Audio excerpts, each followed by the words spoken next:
Salut à tous, c'est WWFan, on se retrouve pour une nouvelle vidéo et aujourd'hui on va faire les résultats de WWE Raw du 4 janvier 2021. Donc les commentateurs sont Tom Phillips, Byron Saxon et Samoa Joe. Ce soir c'est WWE Raw. Le show rouge démarre avec le téléphone d'Hulk Hogan au sol. Hogan dit que c'est le H-téléphone. On peut envoyer des messages sur Facebook, publier sur Instagram, YouTube ou même passer un appel. Est-ce qu'on va faire Est-ce qu'on va faire frère lorsque la soirée des légendes nous roule dessus? C'est le moment d'appeler nos amis. On retrouve The Miz et Morrison sur le ring pour un Miz TV. Miz dit que la soirée ne saurait être meilleure avec toutes ces légendes. McIntyre qui affronte Lee et Jeff qui affronte Orton. Morrison dit que nous aurons Ric Flair. Wouh! Tori Wilson, Booker T et Hogan. Miz dit qu'il oublie quelqu'un. Morrison dit qu'il est le plus légendaire de tous, le Mr. Money in the Bank, le Miz, et il est génial. Miz dit que c'est exact. Miz dit que c'est aussi le premier Raw de la nouvelle année qui commence très bien avec les officiels WWE qui lui ont redonné sa mallette. Miz présente ensuite les invités pour ce soir, le New Day. Kofi Kingston dit que maintenant ils auront un talk show, New Day Talks. Kofi dit qu'il est l'animateur avec Xavier Woods comme chef du groupe musical. Le show aura tout ce qu'il faut. Woods dit qu'il y aura des confrontations et ça va sentir. C'est exact. Miz dit qu'il aimerait reprendre le contrôle de l'interview. Le New Day enchaîne d'autres, c'est exact. Kofi demande s'il a des résolutions pour l'année 2021. Miz demande s'ils sont sérieux. Morrison dit qu'il veut prendre une photo par jour et à la fin de l'année faire un montage. Kofi demande avec qui ils aimeraient manger un repas parmi les légendes. Morrison sélectionne Tatanka. Miz dit que ça suffit. Kofi dit que c'est le moment cuisine du show. Miz hurle qu'on ne peut pas se moquer de son show. La musique de Teddy Long commence et il arrive. Teddy dit que c'est comme General Manager de Raw et de SmackDown pendant autant d'années. Il a la solution. Miz et Morrison vont affronter l'Undertaker ce soir. Adam Pearce arrive pour lui parler. Teddy change d'idée et dit que Miz et Morrison vont affronter le New Day après la pause. De retour suite à la pause, le combat commence. Donc c'est un match par équipe. Le Miz et Morrison contre Xavier Woods et Kofi Kingston. À la fin du combat, Kofi distrait Morrison en bas du ring et Woods en profite pour prendre l'avantage et lui fait son running kick pour le compte de 3. Donc les gagnants sont Kofi Kingston et Xavier Woods.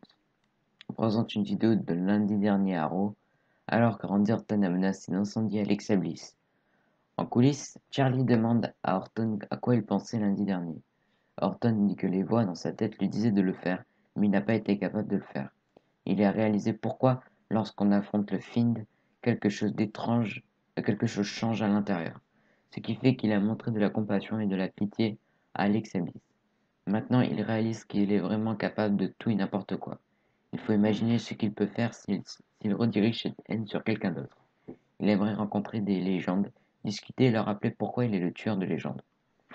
De retour, on présente une vidéo d'Angel Garza qui a capturé le titre 24/7 sur TikTok. En coulisses, Angel Garza est avec Alicia Fox. Garza dit qu'elle est la chose la plus belle au monde avec son titre 24/7.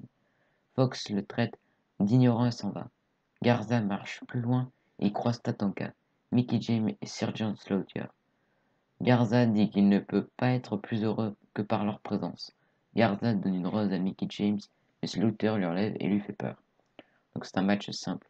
AJ Styles accompagné d'Omos contre Elias, accompagné de Jason Riker. À la fin du combat, AJ évite une charge contre le coin et lui fait une suplex. AJ complète avec son Styles Clash sur Elias pour le compte de 3. Donc le gagnant est AJ Styles. Après le combat, Riker veut attaquer AJ avec la guitare, mais Omos bloque le coup avec son pied.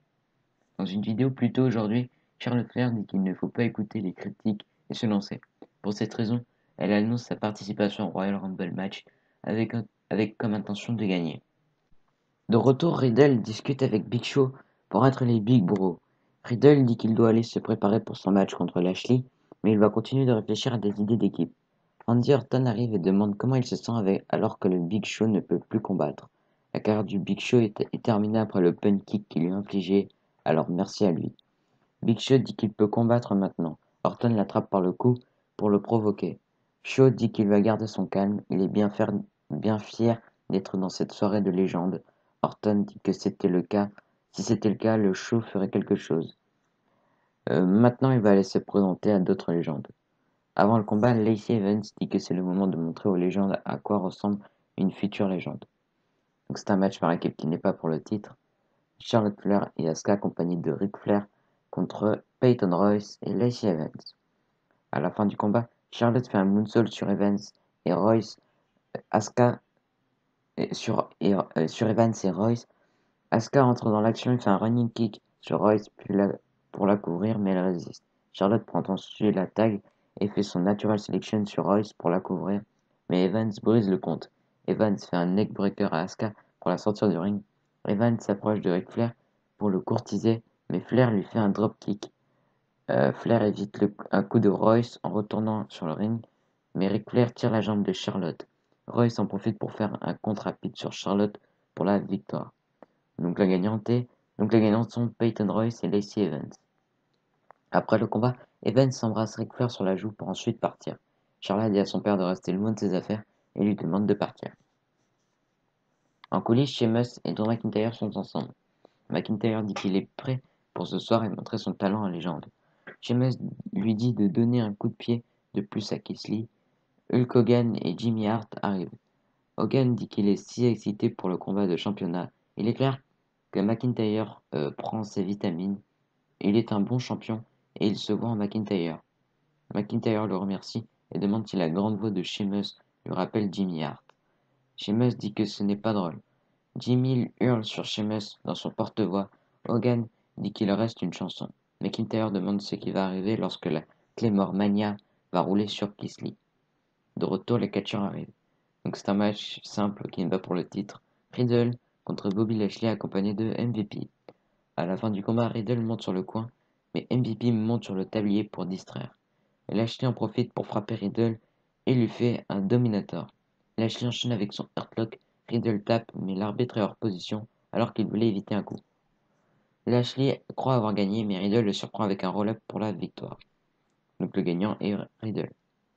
En coulisses, Mark Henry félicite Ricochet pour sa rivalité contre Rick Conning.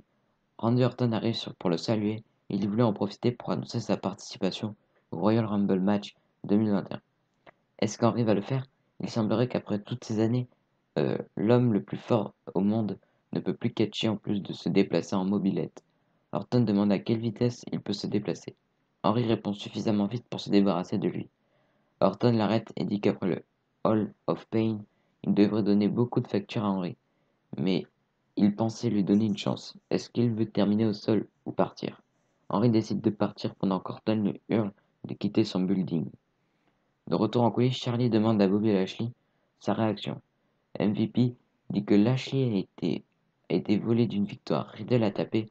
Lashley dit que la prochaine fois qu'il va affronter Riddle, il va punir cet idiot. Mandy Rose arrive sur le ring pour son combat. Shayna Baszler arrive et l'attaque dans le dos, sur la rampe. Baszler la pousse contre les barricades. Dana Brooke arrive et lui demande pourquoi elle fait ça. Elle invite Baszler à venir l'affronter. C'est un match simple. Shayna Baszler contre Dana Brooke. À la fin du combat, Baszler applique son Kirifuda Clutch sur Brooke, mais Brooke lui cloue les épaules au sol pendant la soumission et l'arbitre fait le compte de 3. Donc la gagnante est Dana Brooke. Après le combat, Baszler poursuit la soumission sur Brooke. Malgré la défaite, Brooke se relève et porte un coup de genou à Baszler et elle expulse Baszler du ring. En coulisses, Ric Flair discute avec IRS et Molly Holly, mais Randy Orton arrive. Orton dit que ça fait longtemps qu'il n'a pas vu Flair alors qu'il l'a aidé. Flair dit qu'il ne va plus jamais accompagner Orton pour un match. Il avait tellement confiance en lui et le voyait comme champion. Orton dit que Flair lui a tout appris. Flair a été le joueur le plus salaud du jeu. Maintenant, il garde sa place à cause de sa fille. Orton dit que Flair est ici, debout après le kick. Lorsqu'il regarde, il voit un homme qui parle comme Ric Flair. Mais il n'est pas l'homme qui lui a tout appris. Flair est un vieil homme pathétique. De retour, en coulisses, Keith Lee se prépare pour son combat et Riddle arrive. Riddle dit que Lee n'a pas besoin de chance pour son match. Il doit réfléchir une nouvelle armée avec un nouveau champion. Lee le remercie pour les encouragements. Donc c'est un match simple. Randy Orton contre Jeff Hardy. À la fin du combat, Orton se lance pour son RKO, mais Jeff le bloque avec un contre rapide. Orton le repousse et bloque un Twist of Fate en RKO pour le compte de 3. Donc le gagnant est Randy Orton. En coulisses, la Lucha House Party discute et croise Melina. Lindsay Dorado demande pourquoi elle est ici. Melina fait le signe de la Lucha House Party. Donc c'est un match par équipe qui n'est pas pour le titre. Cedric Alexander et Shelton Benjamin, accompagnés de MVP, contre Grand Metalik et Lindsay Dorado. À la fin du combat, Benjamin prend la tag sur Alexander alors qu'il frappe Dorado contre le coin.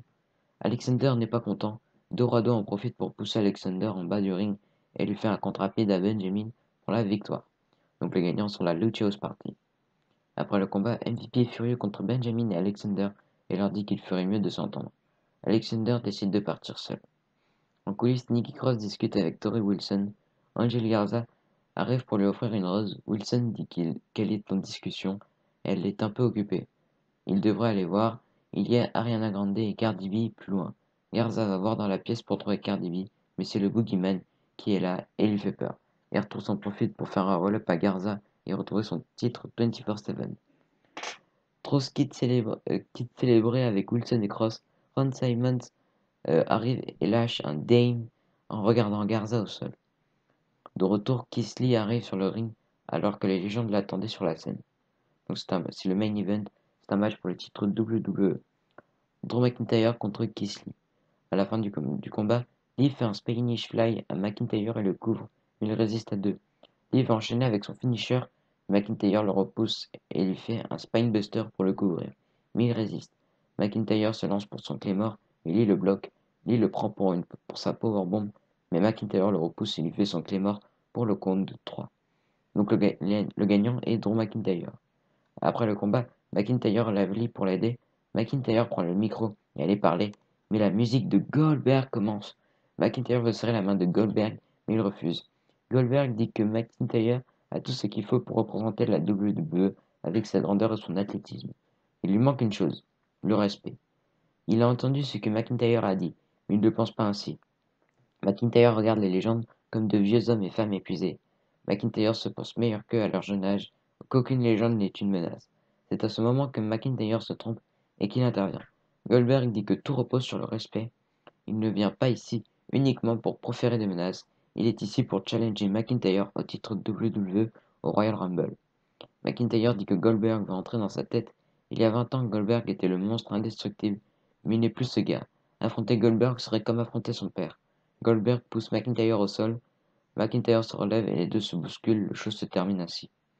Donc voilà, c'était tout pour les résultats de WWE Raw du 4 janvier 2021. Donc on va continuer les vidéos. Allez, abonnez-vous, lâchez des pouces bleus, des commentaires. Allez, bye.